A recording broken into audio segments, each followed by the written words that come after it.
Welcome everyone for another Apitherapy video. This time we'll be talking about the beehive itself and two different parts of the beehive, which is an interior part and an external part to the beehive. Might sound a bit complicated like this, but you'll see it's quite fascinating, in fact. So in order to understand this, we have to look at the beehive as one being. Of course, we're used to think that one bee is a single being, let's say, like it has its own consciousness and everything. In some way it's true, but in another way, all the honeybees live in huge communities, usually 30,000 to 50,000. There are different species that could vary, of course. But if we talk about the main, honeybees that are very commonly used to produce honey, that's the usual. And so they live in huge colonies like those. And when you look at one beehive, you can see all the components of one being. With the queen bee, the worker bees, the drone bees, and everything, you can see clearly, and very often beekeepers will feel it this way. They will take care of the health of the beehive, not of a single bee. Very few beekeepers will actually try to rescue one bee. They usually don't do this. And actually, in fact, most beekeepers, actually probably all beekeepers, already did squash a bee, like kill the bee accidentally. And that doesn't mean that, it's cruelty for animals, because truly beekeepers that do a good job, usually save their bees, really take care of their bees, and they really help bees for real. So there's a real sense of sharing and of community between men and bees, beekeepers and bees. And so it's very positive. And and beekeepers will have that perspective. They might not say it out loud, but that's how we think usually when we're beekeepers, and that's the case for me. Well, we look at a beehive and we think, that's one being. I need that beehive to be strong. It's not a certain bee that I need to be strong, it's the beehive itself. It's like one being, and actually a beehive will die. Bees will die very often because they have a short life and they are very numerous, so there will be bees dying all the time. But when a beehive is dying, well, then it's the end of the beehive. If one bee is dying, it's not the end. Even the queen bee, they can make a new one. So you see, if you understand that a beehive is one being, then we'll have a look at something really special, which is the two sides of a beehive. One which is interior, and I mean by this the beehive itself, like the box, or if it's in nature, like it will be a hollow tree, a hollow trunk, and the bees will have their beehive in there. So you're having a look at where the bees are building the comb made of beeswax, and they'll store honey, they'll store pollen. The queen bee will be laying eggs in that wax, and that wax actually, it's the bees that are actually secreting it from their glands on their abdomen, and so it's all coming from themselves. It's a little bit like one being, and that beeswax is actually part of that being, because it's actually secreted by themselves. It's really one being in itself. And that interior part of the beehive, it's the core of the beehive. It's really important, and that needs to be alive. All the richness, all the food, all the babies, all the future of the beehive is based there. And whenever we hit wintertime or a drought or something, all the bees go back there, and that's all that's left. What's the other part of the beehive? It's the external part of the beehive, and that is actually all the foraging bees. All the bees that are going to get pollen, nectar, propolis, water, and so on. So they go out in the wild, and they will actually create a little bit like arms of a beehive. If we think that a beehive is one being, then the bees are like cells of that being, right? So the beehive will have some cells, let's say, like arms, going out of the beehive in the air, flying, and they will actually reach all the flowers that surround that beehive in a certain limit, a few kilometers, let's say.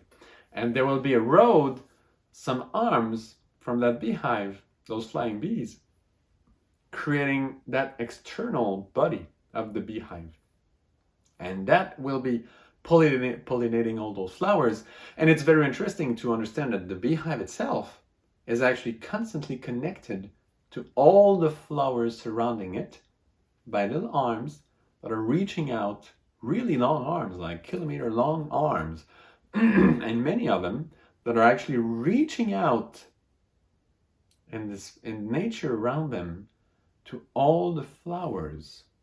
So when you see a beehive itself, the interior part of a beehive, you see the beehive, you think, oh, that's the beehive, it's only there.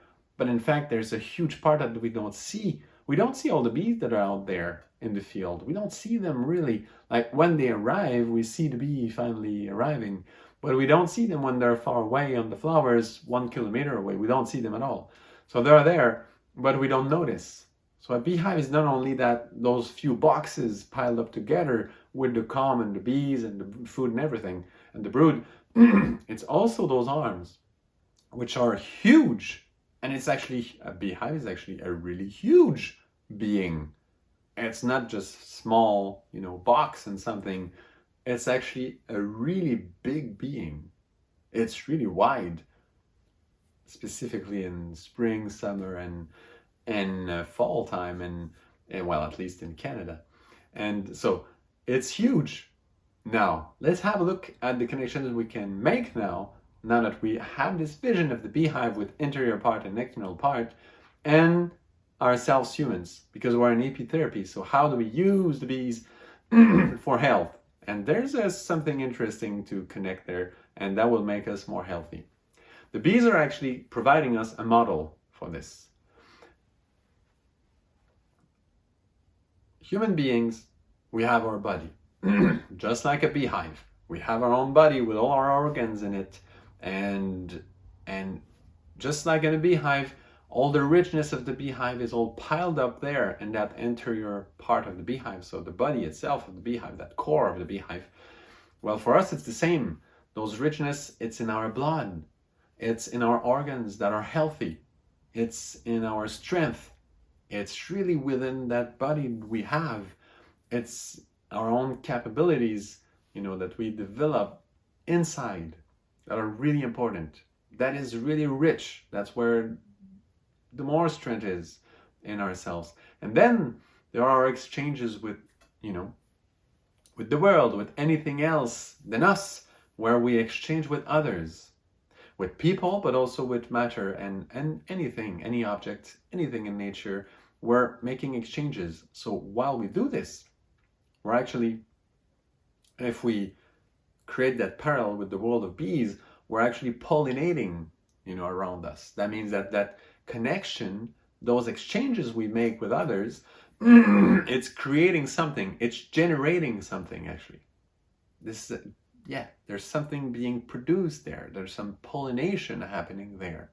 So it's important. But not only that, also, through our interactions with everything external to us, that's actually how we bring in new richness. The goodness the bees are collecting, when they're pollinating and foraging, it's their food. They need it. It's their treasure that they bring back home, in this interior part of the beehive. And it's the same for us. Whenever we have interactions with anything outside of ourselves, we bring in some food from it. We bring in some pollen and nectar, symbolically. And we bring in this. So the bees are clever. They make exchanges with the most subtle part of nature. They choose the flowers, and they don't eat the flowers. They don't bring the flowers back. They actually bring nectar and the flower back to the hive. So they don't damage anything. They go where everything is very, very subtle, and they go back in their beehive, and they become very healthy and strong and everything. For ourselves, sometimes we do things, very often at work or with in relationships with family members or friends or anyone else. Sometimes we don't go fetch or get the most subtle part. We're not interested so much with the most subtle part of someone, the part that is very, nice and subtle and beautiful and inspiring, sometimes, we'll be criticizing them, or we'll be, sometimes people have a work, a job that is not doing nice things. They are not dealing with subtle parts of things. And some things are needed, of course, right? When I'm saying subtle part of things, this is an image. I'm just saying, if we have a job where we know that we're actually lying, or actually, doing stuff that we know is not ethical. We know it's polluting like crazy. There are things that are not really good. It generates money, but it's not good. Like we know it's not really honest. We know it's not really beneficial for the whole as a planet, for humanity, for not only humanity, but the planet itself, with the plants and animals and everything, and the planet itself. So we know it's not that good. It's actually dangerous. It's something that we shouldn't do too long because it's dangerous. Well, that is just like interacting with nature and bring back in food filled with pesticides, filled with something that, is not normal, something that is toxic to ourselves. And that's what I wanted to say. When we have interactions, outside ourselves, which is normal, we need this, we need that flow of energy that makes us healthy. That's how we get our food physically, but also mentally, emotionally. We need food for our soul. We need something. We need food. We need interaction. So that part, that external part of the body, let's say, if we do that parallel with the bees, is really key, is really important. And we need to use it in a clever way in order to bring in healthy food. Otherwise, what do we bring in?